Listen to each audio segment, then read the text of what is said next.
Alright, dito tayo ngayon sa Puerto Galera Port Gate 3. Papunta tayong Batangas City para makabalik na tayo ng Manila nang makasakay na tayo ng aeroplano pabalik ng Davao City. So for this video is gagawa ko tayo ng review vlog. So saan tayo magsisimula? Siyempre dito talaga sa pinaka boarding gate area. So dito sa loob ng boarding gate area meron tayong nakikita itong gate 1, gate 2, gate 3 hanggang sa gate 6. Hanggang gate number 6. Hanggang gate number 1. Yan. Kung i-observe nyo siya, so far siya, para lang siyang airport terminal lang din ang datingan niya na maliit na airport. Maliit lang na space, parang maliit na version sa airport. Ano ba ang meron tayong napuntahan na mga port na magaganda, no? So yun na nga, Port of Cebu, Port of Babac Samal Port. Ganda ng Babac Samal Port. I think yun yung pinakamaganda para sa akin. Number 2 ang Batangas City. Maganda lang yung parang ambience niyan, vibes. So it's number 1 Port of Babac ng Davao City sa Samal Island. Number 2 ang ito. Para ito yung ilagay ko sa number 2.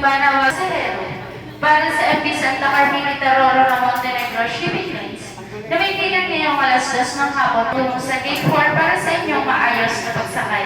Maraming salamat po. Oh, yun, di ba? Para airport nga, no? Ang galing. So, yun. Masasabi ko na ito na yung pangalawa. First, kung ilalagay na hindi pala. Wait lang. Bohol ba? Wait lang. Sa mga napuntahan ko lang naman. Nga pala, number 1 ang Port of Davao. Yung sa terminal ang tinutukoy ho natin, hindi yung ganda ng view. So, let's go to, uunahin ko yung Port of Babac Samal, Island Garden City of Samal, Davao. Malawak yun doon. Spacious masyado. Tapos air-conditioned. Charging port. Marami din, no? Free water. Merong breastfeeding. Tapos CR maganda. So, I'm talking about Samal, Babac. So, yan lang. Bali, pinakamaganda. So I think pwede itong pumapangalawa. Tingnan natin.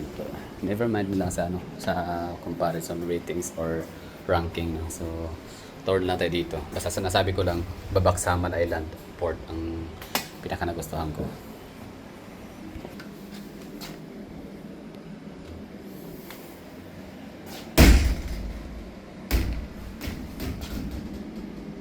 Ganda. Nice. Nice. Okay. Ngayon sa labas tayo ng boarding gate. So tingnan natin sa labas ng boarding gate kung maganda ba or ano meron, no? Maganda ba na hindi, tingnan natin para mas makita natin.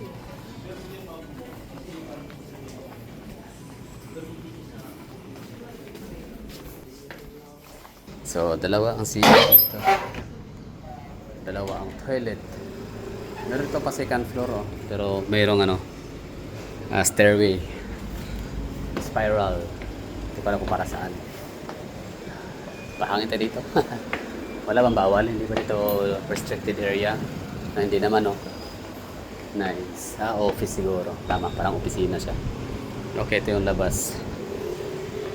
Sige lang, pagka uwi ko ng Davao, itutur ko kayo sa aming Port of Davao, Babac Island, Garden City of Samal. Yung port naman namin sa Davao, barko, yung mga La Pilipina, Solsticio, La Pilipina Princess, Super Ferry.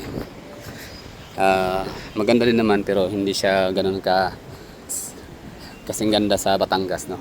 Kung mga large scale, basta yung mga malalaking pantalan or port terminal. So, I think Batangas. Sa mga maliliit lang, I think Babac. Number 2 ang siguro Cebu, pwede, no?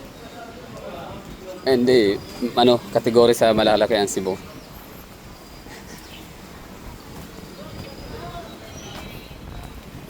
Ito yung labas, loob, parking space, waiting area ng mga jeep or mga sasakyan papunta sa Roro. Yun yung Roro nila, oh. So yan yung kanyang parking space. So it's Samal for me. So ito yung labas. Okay, no? So yun, loob, labas. Nga pala, factor pala yun, no? Pagkalabas mo dito sa port, na ating pasukan Terminal 3. Terminal 3, Gate 3 rather. So, simentado, very good. So, sa Samal naman, simentado yung daan din, pero yung gilid naman ay mga putik. Parang ganito lang din ang setup. Galing. Ay, namimiss ko tuloy yung Samal. Ilang ha? Ano na tuloy ito? Review tour vlog sa Puerto Galera. Mga fast crop and Roro Port bound for Batangas.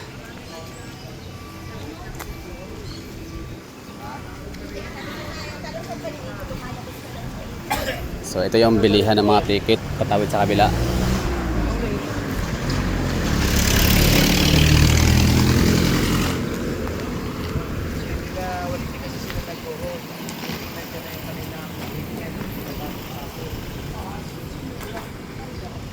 Last trip alas 4 alas 2:40 30 to 30 time check tayo alas 2 na no, so 30 minutes to go, boarding na.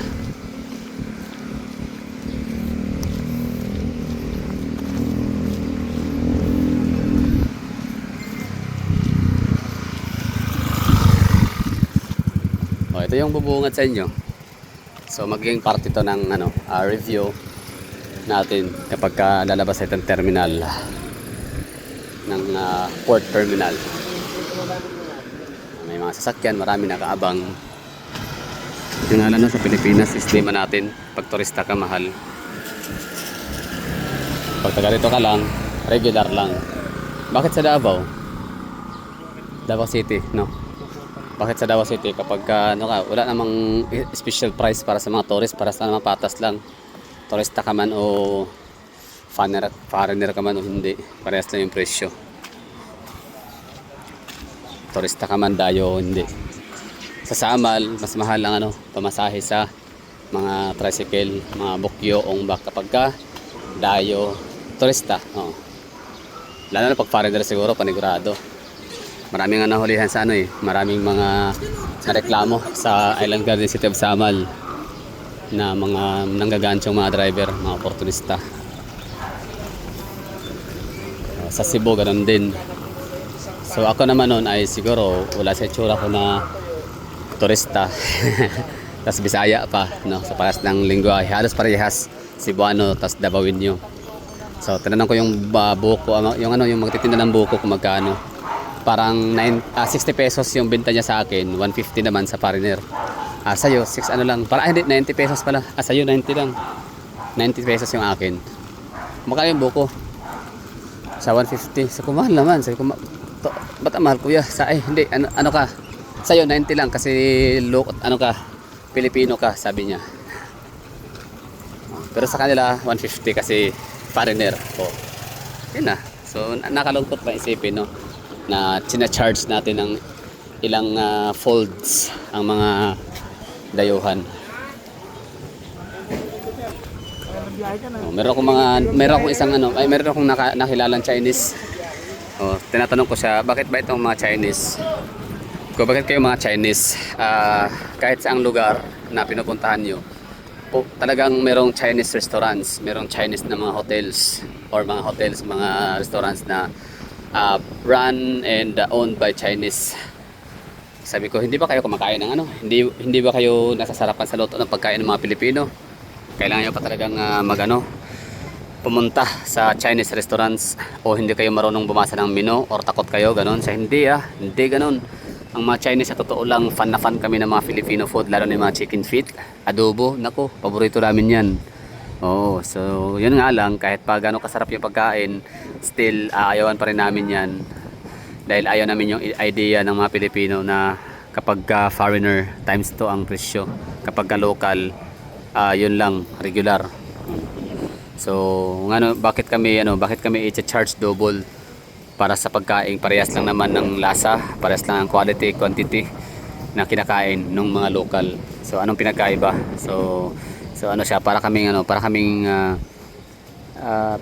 pinagsamantalahan gano'n, no? So inabuso. So ayaw namin yun. So hindi kami nagtotolerate sa mga ganyang mga activity. Kaya yun, meron kaming Chinese restaurant kahit saan kami pupunta. Kasi sa Chinese restaurant, sure kami na kung ano yung presyo, yun talaga yung presyo. Hindi yun tinataasan dahil nga sa turista, mayaman, may pera, ganun. So, yun yung share ko lang.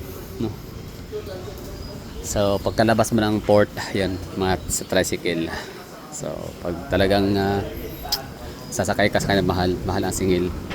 Pero di magano kamahal. Magkano lang ba yung 50 pesos per head. Diba? Sa akin nga hiningi 150. Ako na isa papuntang White Sand Beach. Mula dito 150. Kasi parang yun kasi talaga yung takbo. Oh, yun talaga yung bayad. So ngayon, walang problema, like diretso. Oh, tapos tingin ko yung driver naman, mabait naman, walang tanong-tanong kung saan banda. Basta kayo, sabi ko 7-Eleven, White Sand. White Beach pala, White Beach. So, matik. Oh, 200 pesos, keep the change. Ganun lang yun. Okay, so ganun din meron yung scanning machine. Scanning machine for safety, of course. Tapos meron silang kalendarya, sari-sari store sa loob. Pero tayo dito na, we're done. Thank you for watching. Bye-bye, ending at Puerto Galera Port.